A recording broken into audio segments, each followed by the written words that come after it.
Olá, bom dia, boa tarde ou boa noite, estudante da disciplina Algoritmos e Estruturas de Dados 2 do semestre letivo 2023-2 do Instituto de Informática da Universidade Federal de Goiás. Aqui quem fala é o professor Vanderlei de Souza Alencar e, conforme eu havia combinado com vocês, eu vou apresentar hoje o nosso conteúdo programático, a nossa disciplina, como é que ela vai transcorrer durante este semestre letivo. Para isso, eu vou usar exatamente essa sequência aqui de slides, que nada mais do que reproduz o plano de ensino que vocês já receberam por meio da área da nossa disciplina na plataforma Turing, que utilizaremos durante todo esse semestre para realizar as atividades da disciplina, e o SIGA eu utilizo apenas para publicar as notas oficiais, que nós fomos obtendo durante o transcorrer da disciplina, e o controle de frequência às aulas e, portanto, as faltas, que espero que não aconteçam muitas, mas que, se você precisar, você poderá ter na disciplina.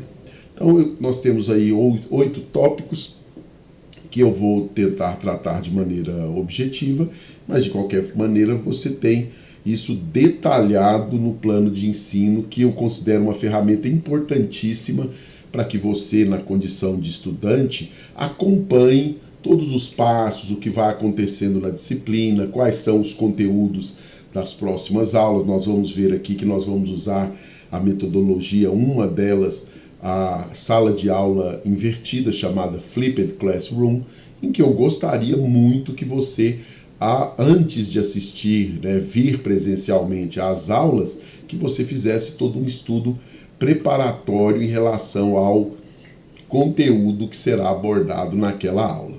Então, a nossa disciplina, Estruturas de Dados 2, portanto, claro, você já conhece, você fez a Estruturas de Dados 1, que na verdade deveria se chamar só Estruturas de Dados. Nós estamos estudando como é que você deve organizar os dados de tal maneira que você consiga construir aplicações, softwares, que atendam da melhor maneira possível, da maneira mais eficiente, às especificações que são exigidas ali pelo seu usuário, de tal maneira que você tenha um software que seja correto, que cumpra todas as funções para as quais ele foi projetado para cumprir e que cumpra isso de maneira mais eficiente. Então você lá começou a estrutura de dados 1 estudando variáveis individuais, depois você viu agregações homogêneas como vetores,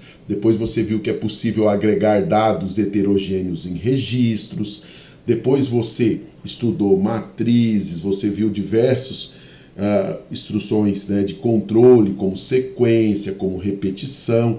Então, tudo isso vai fazendo com que você se torne cada vez mais apta a construir programas que sejam considerados não só corretos, mas que sejam...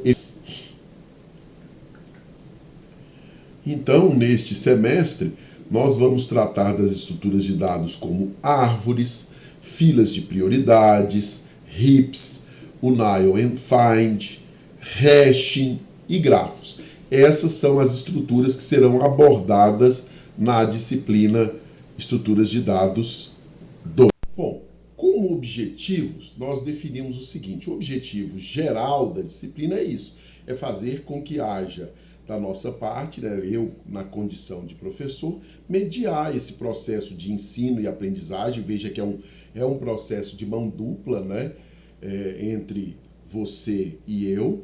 E aí nós vamos exatamente abordar cada uma dessas estruturas, fazendo com que você compreenda os principais conceitos voltados não só para a própria estrutura. Nós vamos analisar a complexidade de tempo que um algoritmo tem para executar, que ele alcança para executar a sua atividade, e também a complexidade de espaço, que é o quanto ele precisa de armazenamento para que ele possa executar a sua função.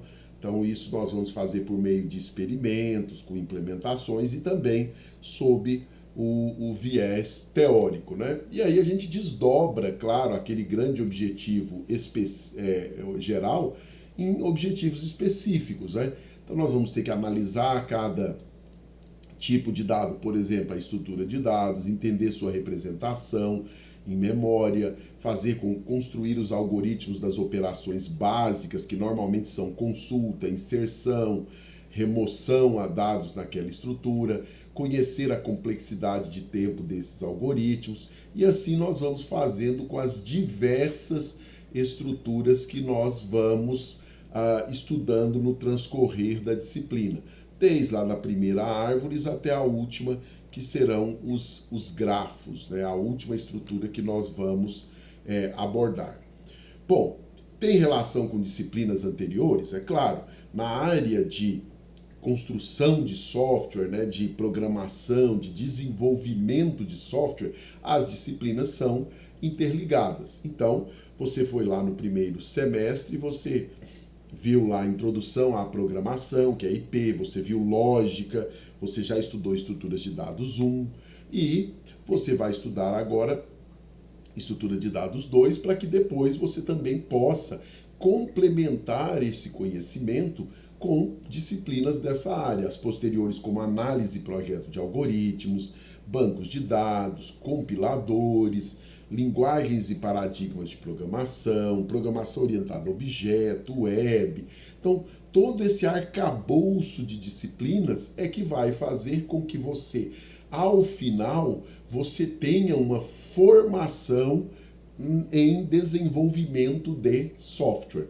Você conseguirá compreender, né, como é que a partir da especificação de um software você tem as atividades técnico-científicas, né, para que você possa projetar e implementar esse software da melhor maneira possível, né, usando exatamente as estruturas de dados mais convenientes, fazendo essa análise de complexidade, de tempo, de espaço, de armazenamento, e aí você produzir um software que nós chamamos de software de boa qualidade e usando as chamadas boas práticas. Então esse é que é o objetivo. Bom, essa disciplina, primeiro, ela é uma disciplina considerada para o INFE uma disciplina totalmente teórica. Ou seja, nós temos 2 encontros semanais, cada encontro de 2 horas, 4 horas por semana, mas todos eles são realizados num ambiente de sala de aula teórica. Então é importante destacar que as atividades, e nós teremos muitas, práticas em que você realizará o desenvolvimento das atividades, você desenvolverá os algoritmos, implementará isso, e isso será realizado fora de sala de aula, mas mediado exatamente nessa ideia de que eu vou usar algumas metodologias. A sala de aula invertida, ela é uma das principais, em que a minha proposta sempre é publicar, disponibilizar para você o material que vai ser usado nas aulas seguintes de maneira prévia, para que você possa acessar esse material, que normalmente são slides, são programas exemplos, são algumas discussões, e quando você vier para a aula, que a gente não tenha uma aula só expositiva, o professor simplesmente abordando o tema. Eu quero que você discuta o tema, né? Exatamente essa centralidade no estudante, né? Nós discutirmos, né? Não necessariamente usarmos todos aqueles slides, vermos quais são as principais dificuldades ali e atacarmos os pontos mais importantes, mas para isso é extremamente importante que você se integre a essa proposta, que você, ao estar estudando a disciplina, estar imerso nela, você realmente reserve, nós vamos ver isso lá na frente, que você reserve um horário semanal para estudar a disciplina previamente à aula.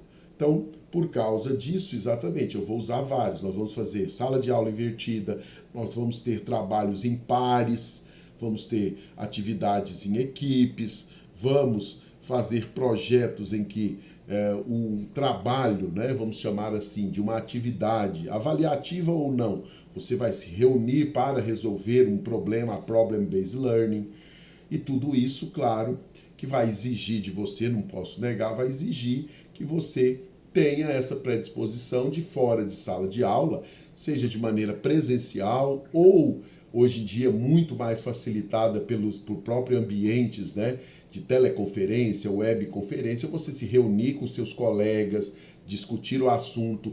Nós sempre vamos ter na plataforma Turing um fórum para cada assunto que nós estivermos abordando. Eu abro um fórum, aí esse fórum, a ideia é que vocês coloquem lá dúvidas, comentários, troca de experiência dos temas que nós tivermos. Eu também estarei no fórum e aí nós vamos dialogando mesmo fora da sala de aula. E o grande alerta que eu tenho que fazer é esse, isso pode funcionar muito bem se nós todas participarmos. Ou pode não funcionar. Eu estou aqui com uma dúvida, mas eu não vou colocar lá no fórum. Por que não? Porque o outro colega pode achar que a minha dúvida é muito elementar. Nós não podemos ter isso.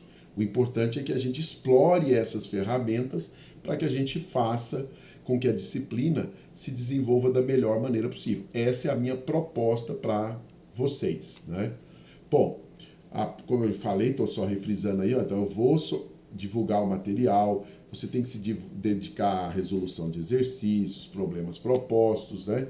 Essas metodologias todas, né, é importante que você estude materiais complementares, né? Então você não pode ficar restrito só ao material que consta da nossa disciplina, né? Então é importante que você faça mais que somente os materiais que o professor fornece, né? Então você use também pesquisas suas na internet, que você tenha acesso, como nós vamos ver, pelo menos a alguns livros da bibliografia. Gente, é importante estudar baseando em livros, em artigos, né?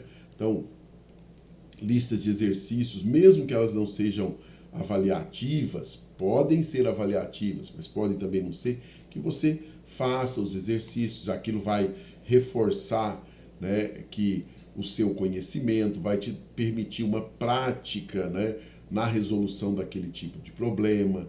Nós podemos ter algumas coisas ainda de apresentar, porque você fala podemos ter, porque cada disciplina é muito dinâmica, eu vou conviver com vocês e nós vamos, então, fazendo todas essas possibilidades em sala de aula. Por isso que o plano de ensino elenca várias delas. Uma apresentação oral sobre determinado tópico, né? Pode ser a realização de projetos técnicos, científicos, como eu falei, você reúne em equipe e resolve lá um problema, isso vai acontecer, né? E normalmente nós prevemos, é uma previsão, que serão aplicadas 2 atividades supervisionadas.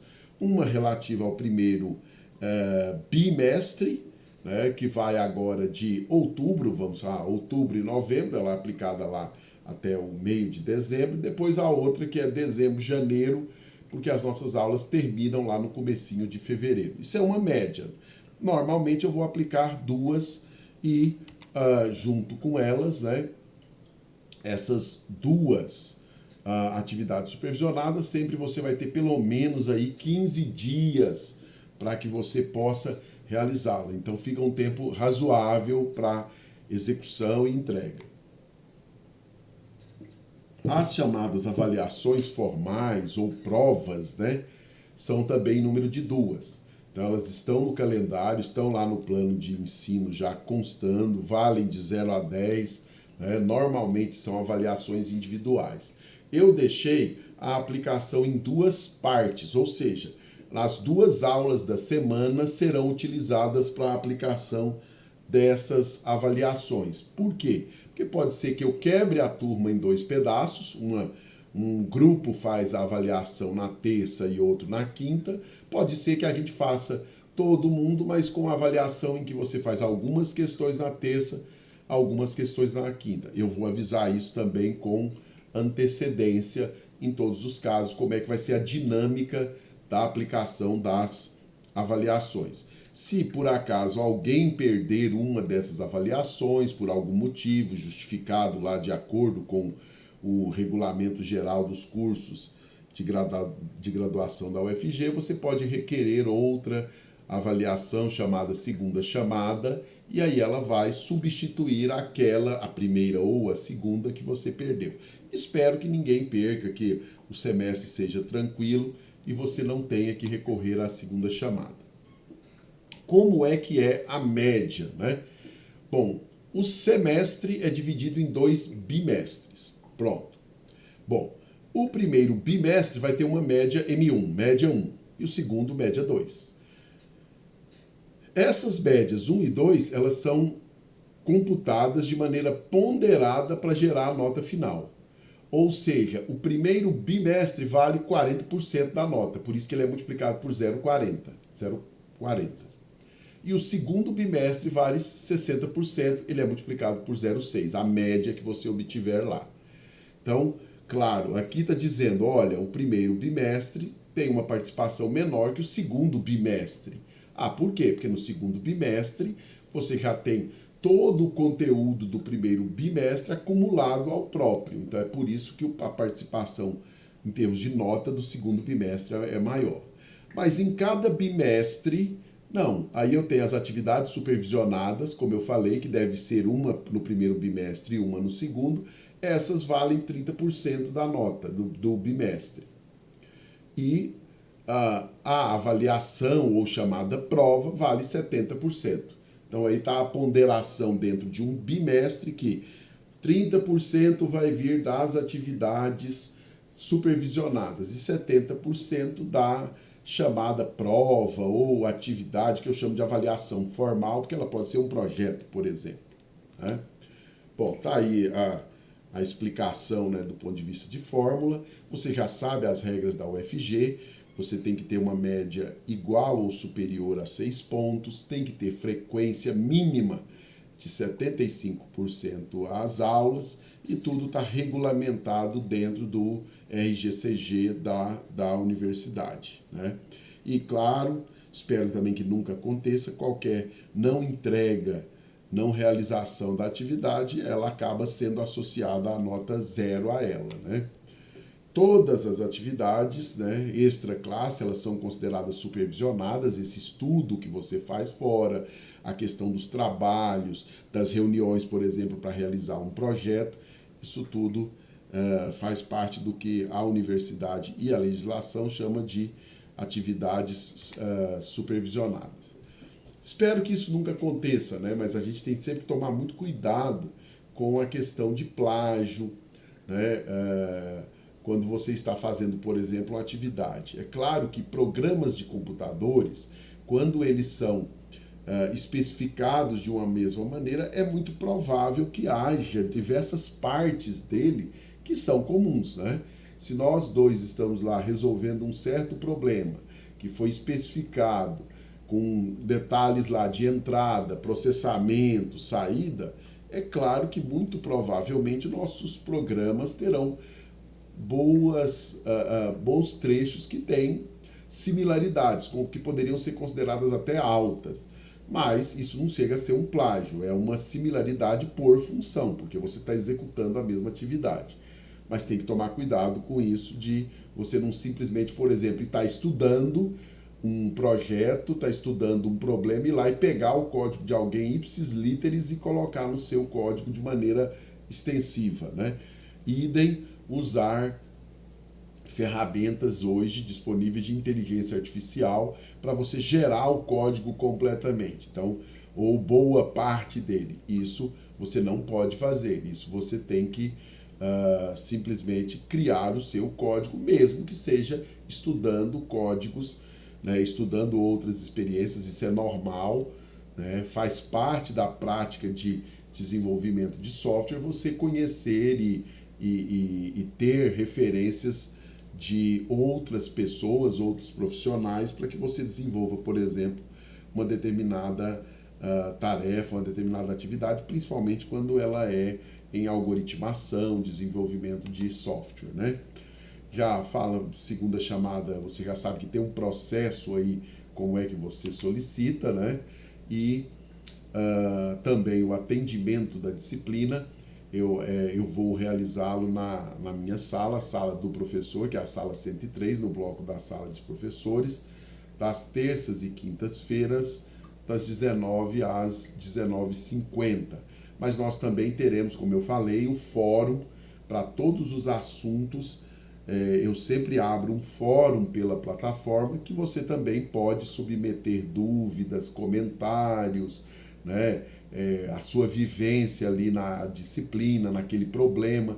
E é uma maneira muito interessante, eu sei que pelas atividades de todos hoje, o uso do fórum é muito interessante para que nós possamos, com a turma inteira, compartilhar problemas, dúvidas e soluções para esses problemas. Então eu espero que vocês realmente participem bastante do fórum, né? Como estudante, não tem jeito, eu tenho que pedir para você que você tenha algumas predisposições ao fazer uma disciplina, que você seja assíduo, que você seja pontual, né? Que você leia, estude os materiais bibliográficos que nós vamos indicar, que você acompanhe a publicação dos materiais que nós fazemos durante todo o transcorrer da disciplina, e que não tem jeito. Para que você possa acompanhar bem a disciplina, você tem que fazer um estudo fora da sala de aula. E eu estimo esse estudo em média 4 horas por semana. 4 horas em sala, 4 horas fora da sala de aula, você se dedicando exatamente na metodologia de sala de aula invertida, você estudando para a próxima semana, você se dedicando antecipadamente ao que vai ser visto, para que a gente chegue em sala e tire o maior proveito possível do que vai ser discutido lá naquele momento, né? Bibliografia. A universidade tem lá a determinação para a disciplina de quais são as bibliografias chamadas de básicas. Então eu vou apresentar aí as básicas, né? E é claro, em algoritmação, desenvolvimento, isso é uma coisa muito pessoal. Às vezes eu te indico esse livro, Algoritmos em Linguagem C. Você pega ele, você olha, você não gosta da maneira como o autor expõe, você não consegue compreender o linguajar daquele autor, e aí você encontra um outro que cobre às vezes o mesmo conteúdo, ou até um conteúdo maior, ou um subconjunto dele, mas que você entende melhor. A minha indicação sempre use aquele material que você considerar que é o mais agradável para você. Mas é claro que tenha qualidade, que tenha, né, aborde todas as necessidades que nós teremos na disciplina, mas que você goste, né, do material, porque senão você não vai usá-lo. Então, aqui vão ficar essas indicações para que você escolha, né, aquelas que você tem maior facilidade, tem maior propensão a usá-la. Eu diria que você tem que ter pelo menos 2. Como nós estamos em estrutura de dados 2, apesar de a definição ser que a linguagem base é C, eu não exigirei que você desenvolva somente em C. Você pode escolher outra linguagem de programação e você pode desenvolver nela. O que vai ser necessário é que você não use bibliotecas prontas daquele conteúdo que nós estivermos abordando. Por exemplo, estamos fazendo uma atividade sobre árvores. Então eu quero que você implemente os algoritmos de árvores. Não, mas tem uma biblioteca na minha linguagem, na linguagem que eu estou usando, que já tem tudo isso pronto.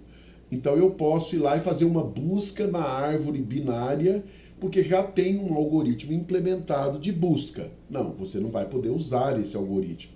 Eu quero que você use a linguagem para construir o algoritmo que realiza a busca e, portanto, é como se você estivesse desenvolvendo uma biblioteca usando aquela linguagem para que depois um terceiro, né, como da mesma maneira você encontrou uma biblioteca, alguém encontre a sua biblioteca de funções e fale, opa, teve um estudante da Universidade Federal de Goiás, do Instituto de Informática, da Ciência da Computação, que criou aqui uma biblioteca para processamento de árvores com todas essas funções lá dentro, com código aberto, portanto, se daria para a pessoa o código fonte também, para que ela possa estudar.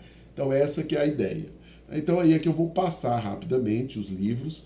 Então você pode, tem livros mais antigos, como eu falei, que são indicados na bibliografia básica da universidade, apesar de serem livros antigos, eles são muito bons. Por exemplo, esse do Tannenbaum é muito bom, é um livro excelente para programadores C e quem está estudando estrutura de dados. Tem o Cormen, que é um clássico da área, né? Hoje ele já está na terceira edição, aí está na complementar, está na segunda, mas já tem a terceira edição norte-americana. Então esse é um outro excelente livro, uma verdadeira bíblia da área de algoritmação. Quer dizer, eu particularmente considero que o Cormen cobre tudo que você precisará, mas ele é de uma linguagem um pouco mais árida do que, por exemplo, esse aqui do Paulo. Então, tá vendo?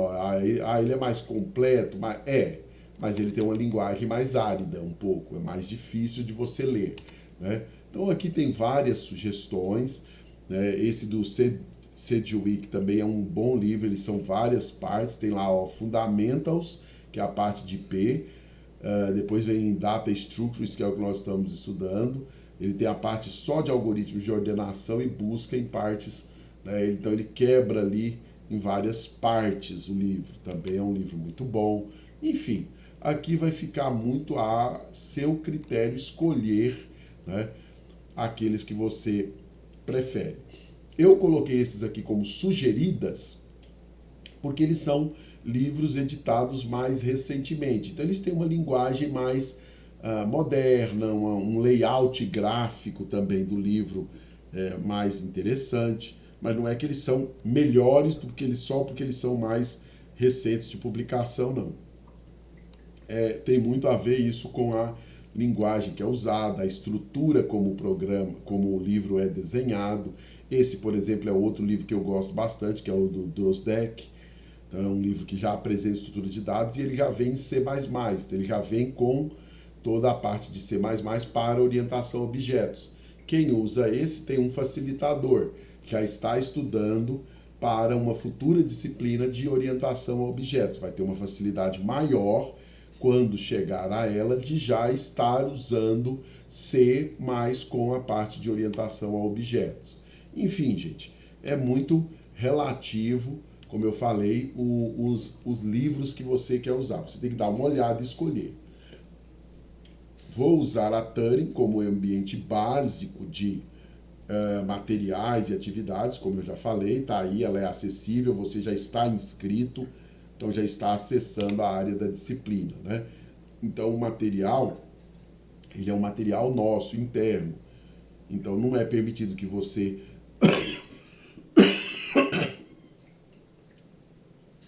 então todos os materiais serão disponibilizados aí como materiais nossos, internos, né? Então eu te peço que você não faça a gravação e não transmita isso para ninguém, nem de maneira parcial, né? Partes, não.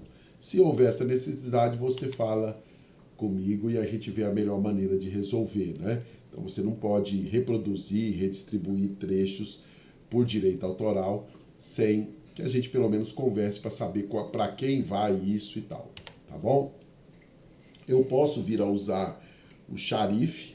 O Sharif é um sistema de submissão de problemas e programas para resolução, mas isso eu falarei em sala de aula quando for o caso, tá bom? Eu sempre gosto de terminar aí os slides, sou muito fã desse artista plástico chamado Mark Kostabi, é um norte-americano, e muitas das gravuras, das imagens dele estão publicadas na internet e, pela lei brasileira, para fins didáticos, eu não estou cometendo nenhuma infração autoral, né, aos direitos autorais, quando eu só apresento aqui, né, as imagens dele.